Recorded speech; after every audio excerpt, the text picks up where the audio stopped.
Baru-baru ini, publik kembali dikejutkan dengan kasus yang menyeret Korps Coklat.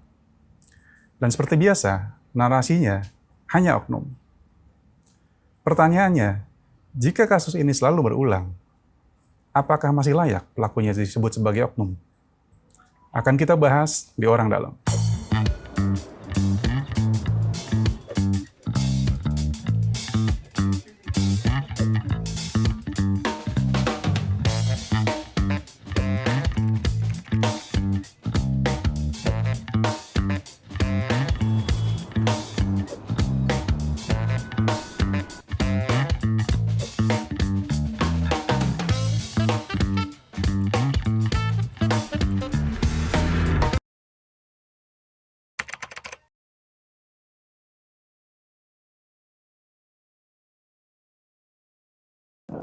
Mat, bisa nggak diceritain, ini bagaimana ceritanya awal mula terbongkarnya kasus ex-Kapolres Bima Kota menjadi, ya bisa dibilang pemakai narkoba ya? Ya. Ini kasusnya bermula dari mana? Penikmat, pengepul, udah lama lagi dari 2019. Okay. Emang bener-bener keenakan ternyata dia. Emang menikmati ya?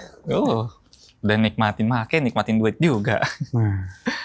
Sebenarnya kasusnya sih awalnya tuh dari Ditres Narkoba Polda NTB itu sedang melakukan pengungkapan kasus. Itu tertangkapnya 2 orang sipil.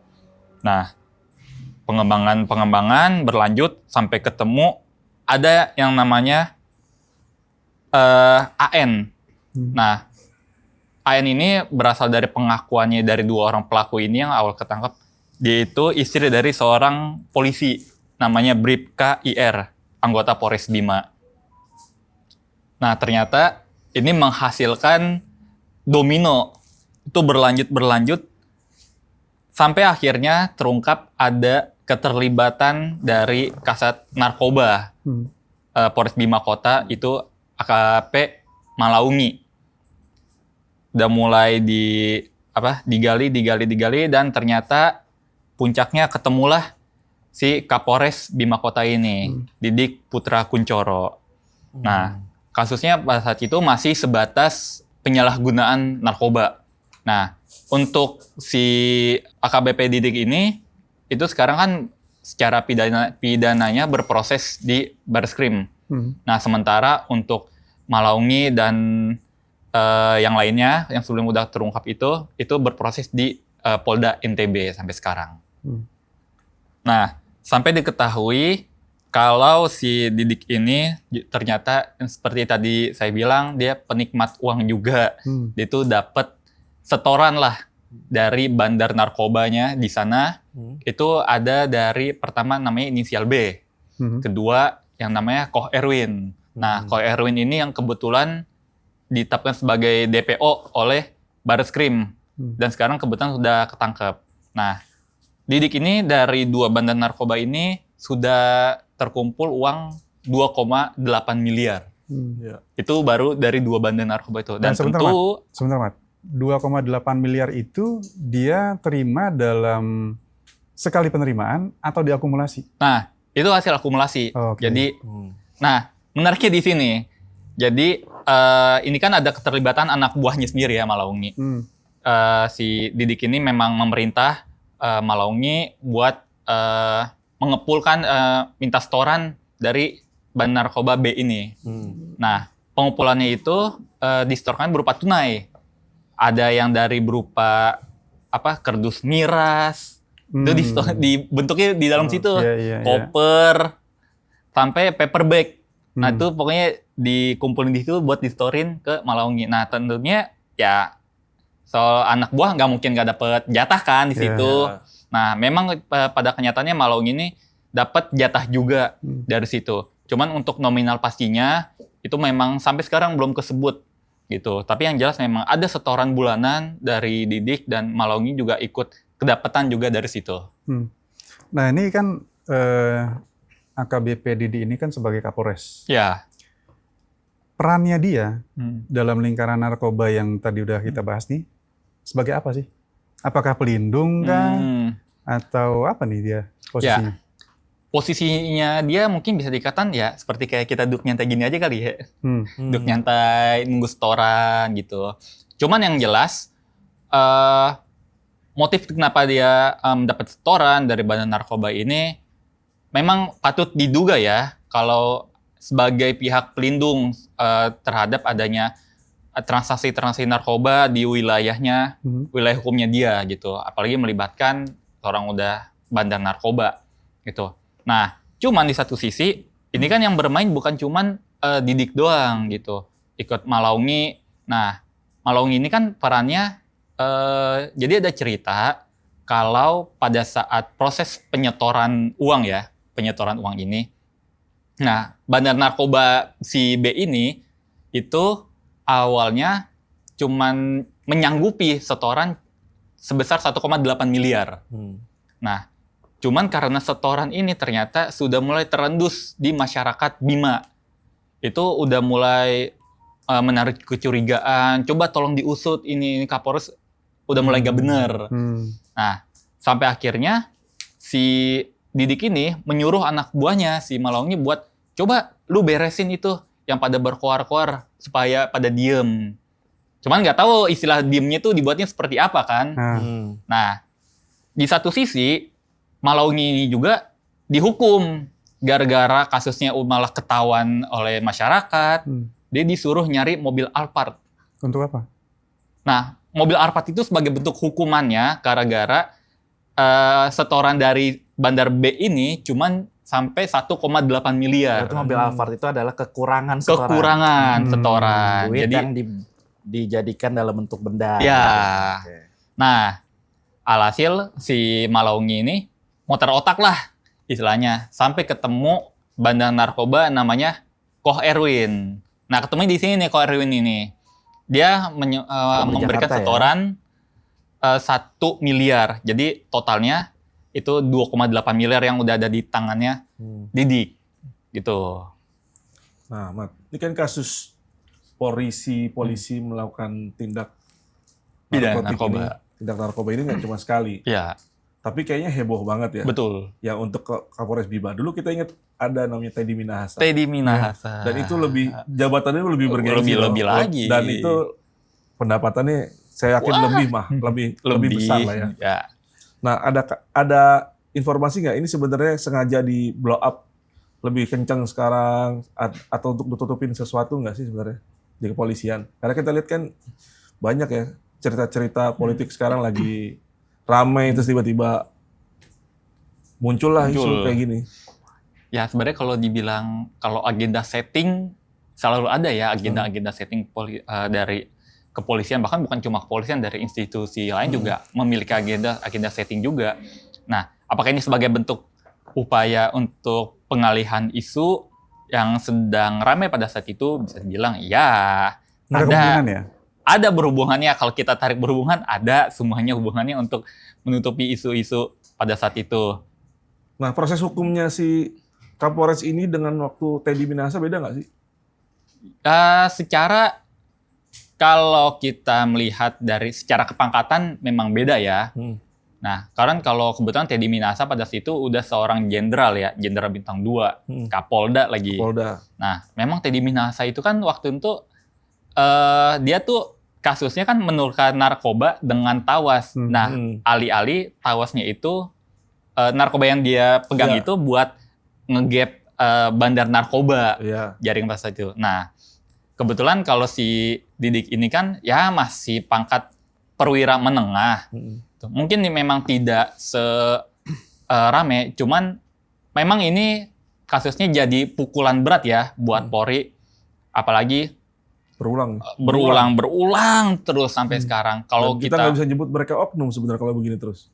Jarel kita juga nggak sepakat dibuat nyebut oknum kayaknya. Ya sebut aja Kops Coklat lah. Kops Coklat aja ya. Iya. Dia nggak cocok juga kalau buat panggil oknum. Iya. Karena memang ya harusnya dia yang berantas, dia malah nikmatin. Iya. Gitu. Nah, itu kan jadi tadi disebutkan dari mulai Teddy Minahasa, terus kemudian mantan Kapolres Bima Kota. Terus kemudian juga ada tuh yang perempuan mantan Kasat Reskrim ya kalau saya yang di Jakarta Pusat tuh sama? Ya pokoknya ada lah. Aduh, Kita ya. lupa namanya. Perempuan juga ada Kompol Yuni, Kapolsek Iya. Astana. Ya. Kapolsek. Ya. Astana Anyar. Astana itu. Anyar. Tanya. Nah, dari berbagai kasus ini yang lumayan cukup menghebohkan masyarakat kan yang tadi disebutkan ya. Iya. Nah, mereka-mereka ini kasus hukumnya seperti apa? Apakah kemudian setelah itu ya tenggelam gitu aja Ya. atau berakhir dalam penjara? Ya, of course, semuanya pasti bahkan berakhir dalam penjara. Cuman yang jadi pertanyaan setelah dalam penjara itu, khususnya di kepolisian ini kan, ya perihal nanti terlepas dia jadi penjara, terlepas selesai dari penjara, ini kan harus jadi perhatian juga dan harus ada upaya deteksi. Ini orang setelah dari penjara bakalan jadi apa gitu. Jadi harusnya kepolisian dan aparat lembaga lainnya itu ikut memantau juga setelah dia keluar dari penjara ini, keberadaannya harus dipantau terus. Apakah mungkin justru malah lebih nakal, lebih menggila, malah jadi bandar Apalagi jadi narkoba. bandar lebih besar ya. Iya gitu. Dikhawatirkan seperti itu Iya, karena betul. memang kasus narkoba di Indonesia pada umumnya begitu dia si pelaku ini sudah selesai di penjara malah lebih nakal lagi dan itu terus berulang. Bandar narkobanya juga udah mengakar juga di Indonesia. Seperti itu. Walaupun sampai sekarang baru saya kan hari ini Barreskrim Mabes Polri menangkap bandar narkobanya dari si Didik ya, itu Ko Erwin baru ketangkep pada hari ini. Itu dia ketangkap pada saat ingin kabur ke Malaysia diduga gitu. Ya. Nah, ini perlu ditelusuri juga karena fenomena-fenomena bandar narkoba apalagi sampai adanya setor-menyetor ke korps coklat juga ternyata tidak begitu terbuka gitu kan. Malah harus ada bisa dikatakan ya viralnya dulu lah gitu. Kalau bukan karena viralnya itu ya mungkin sampai sekarang nggak ada yang namanya Didik 1, Didik 2, apalagi Teddy Minahasa 1, 2, 3. Berarti institusi korps coklat itu harus deteksi dini ya. Anggotanya ini sebenarnya ada nggak yang udah mulai Ya, mencoba-coba? betul, Apalagi betul. kan pasti kan dia kan akan melakukan uji tiap tahun ya. Iya. Nah itu perlu dilihat satu orang tuh. Nih anak ini make nggak nih? Make nggak? Apalagi orang-orang yang berdekatan dengan Nah. kasus narkoba ya. Mhm. Itu pasti kan juga dia pasti melakukan itu ya. pendekatan Dan itu. ini begitu sangat rentan ya ketika di levelnya itu bagian satuan Satres Narkobanya Iya, ya. itu.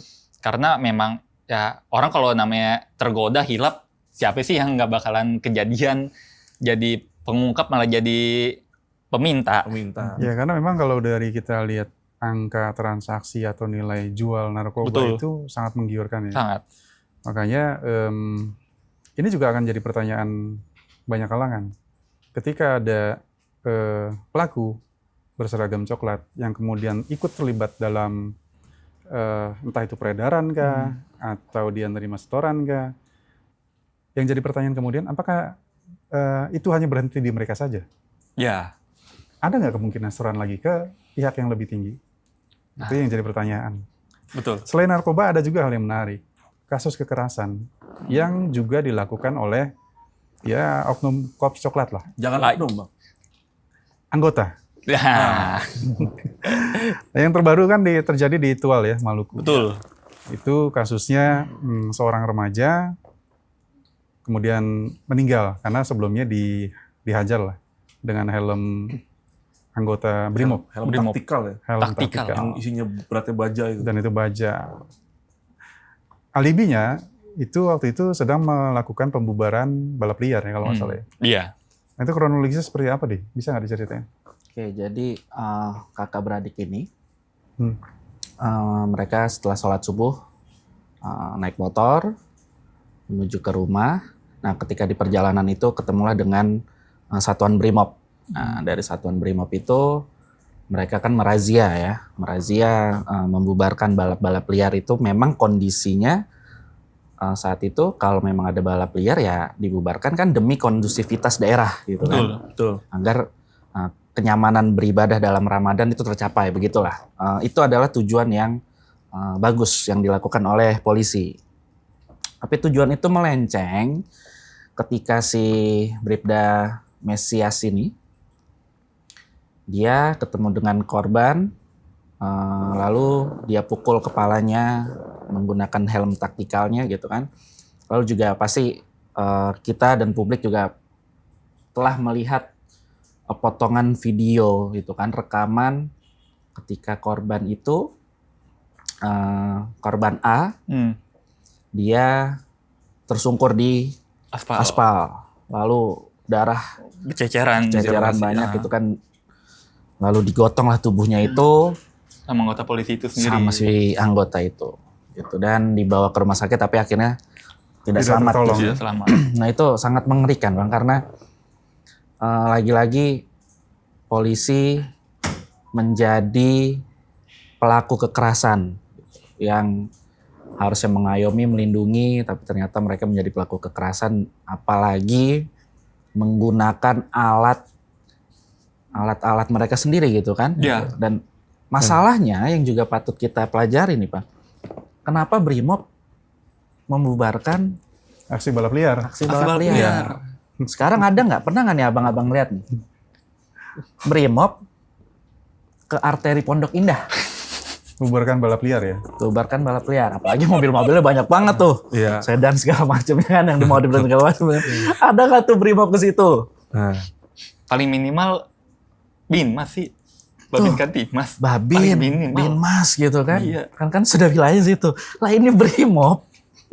Ini karena udah Ya ini ke kali. PIM mau ngapain ke PIM? Sudah ngebubarin doang gitu. Udah jarang yang demo kali, jadi Nah, di, dan itu digeser kan ke sana. aneh gitu ketika Brimob itu melakukan tinjau langsung ke lokasi, setidaknya dan cenderung ada arahan. Ya. Karena bawahan kan nggak mungkin jalan sendiri Jalan kalau sendiri nggak ada tanpa arahan gitu atasan. kan. Gitu. Termasuk tadi para jenderal mempunyai Iya. bawahan-bawahan gitu kan. Nah itu juga jadinya lucu gitu. Kenapa Brimob yang harusnya menang eskalasi tinggi, demo, ricuh gitu Iya. kan. iya. Ini kenapa harus bubarin balap Balap liar? liar. Polantasnya kemana Bang? Polantas.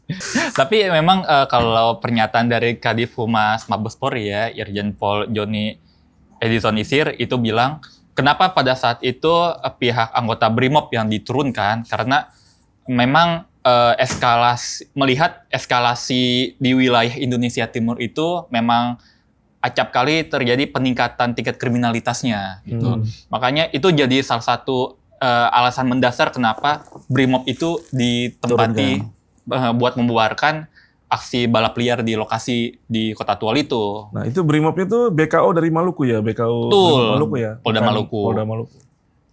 Ada informasi nggak sebenarnya bagaimana sih pengawasan ketika para petugas di lapangan ini ya, polisi itu melakukan penertiban lah. Ya kayak contohnya kemarin tuh kasus balap liar. Pengawasannya seperti apa? Sampai kok bisa kebablasan seperti itu, menghilangkan nyawa orang yang malah bisa di beberapa informasi yang beredar. Si korban ini sebenarnya dia bukan salah satu pelaku balap liar. Informasi yang di lapangan itu dia sedang melintas, entah itu dari satu tempat di mana, nah kemudian jadi bisa dibilang salah sasaran gitu. Nah pengawasannya, informasinya seperti apa? Ada nggak nih? Kalau untuk pengawasan ya, kalau untuk pengawasan polisi itu kan bisa dilakukan internal dan eksternal. Internal, iya. Ya. Kalau internal kan juga sudah ada inspektoratnya juga ada, Propam. gitu kan, propamnya juga ada, eksternalnya ada, Kompolnas kayak gitu. Nah masalahnya berani atau tidak menindak si pelaku itu, gitu loh. Kalau memang tetap kita harus tindak gitu ya, polisi menindak sesama polisi, itu betul murni karena penegakan hukum atau karena viral dulu, gitu kan, no justice, gitu, no viral kayak gitu, atau memang karena tekanan publik maka kasus itu diusut, gitu. Karena tekanan publik juga jadi salah satu faktor itu bisa menggerakkan proses penegakan hukum, kemauannya gitu. Ada political will dari penegak hukum untuk bisa memproses kasus itu. Jadi kalau sebenarnya mereka harus bisa mengawasi, aturannya sudah ada, gitu kan. Bagian-bagiannya sudah ada, divisinya sudah ada. Tapi kan nggak semuanya bisa langsung mengawasi seluruh petugas yang ada di lapangan. Nah itu kesulitan juga kan. satu orang harus dijaga berapa atau satu orang harus menjaga berapa, kan itu juga agak sulit. Nah, jadi kekeliruan polisi yang seperti itu sering juga terjadi mau dalam masalah narkoba gitu atau penganiayaan mengakibatkan kematian. Nah, ini kan kasus-kasus yang melibatkan aparat penegak hukum, Korps Coklat ini ya jumlahnya lumayan banyak ya. Dari mulai narkoba dan kemudian kasus kekerasan. Dari Kompolnas atau pihak-pihak yang ya katakanlah berkompeten untuk memberikan masukan, itu ada nggak nih? Ya, saya juga sempat mewawancarai Kompolnas ya soal isu kekerasan ini. Memang mereka terbatas juga ya, Kompolnas itu terbatas karena tidak bisa menjadi eksekutor. Gitu. Kalau semua omongannya atau sarannya itu hanya dijadikan rekomendasi, gitu, itu akan sama saja. Rekomendasi itu apakah mau ditindaklanjuti atau enggak? Karena hanya sebagai rekomendasi gitu kan. Nah, yang mesti juga diperkuat itu adalah harus ada perubahan dalam tubuh Kompolnas itu untuk menjadi eksekutor.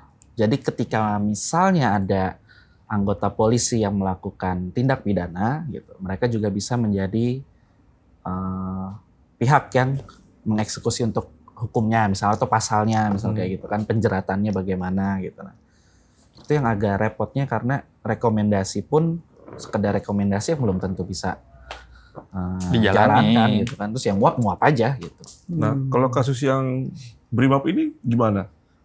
Ada Desakan nggak kira-kira? desakan seperti apa supaya dari masyarakat supaya tidak terjadi kejadian seperti itu lagi?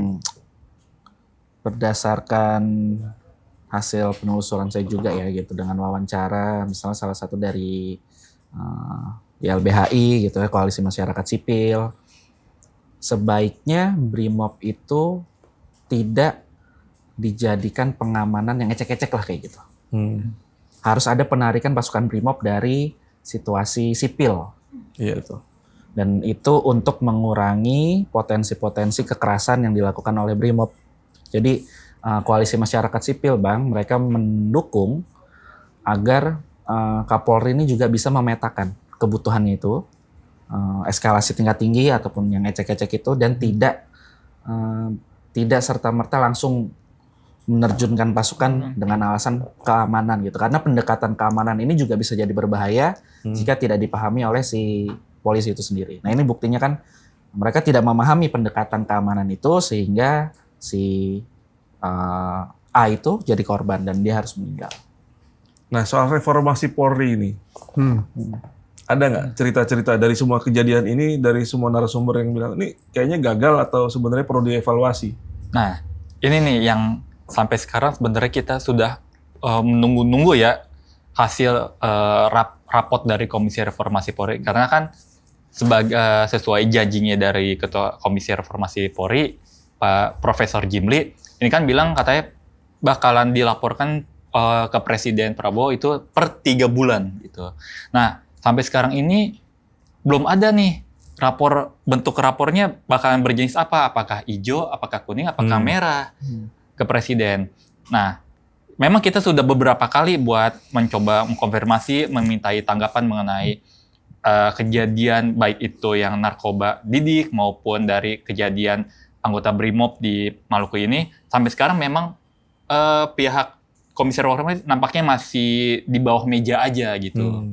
Bahkan yang santer untuk berbicara Pak Mahfud sampai sekarang yang kita tunggu-tunggu komentarnya, yang paling mengkritik banget akan Polri, itu sampai sekarang belum ada memberikan tanggapan kepada kita.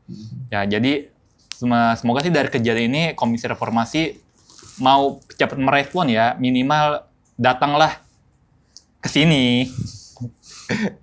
Minimal memberikan keterangan hasil rapat pengumpulan belanja bahan 3 bulan yang lalu itu seperti apa dan disetorkan ke Presiden, dan Presiden bisa buat mengambil sikap mengenai Polri yang di bawah naungan Kapolri Sigit ini.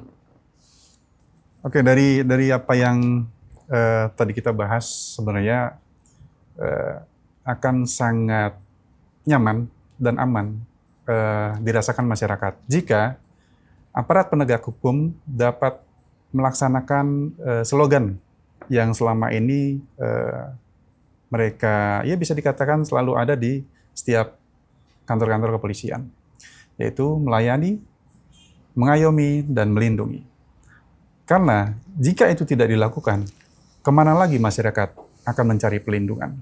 Sampai jumpa lagi di Orang Dalam berikutnya.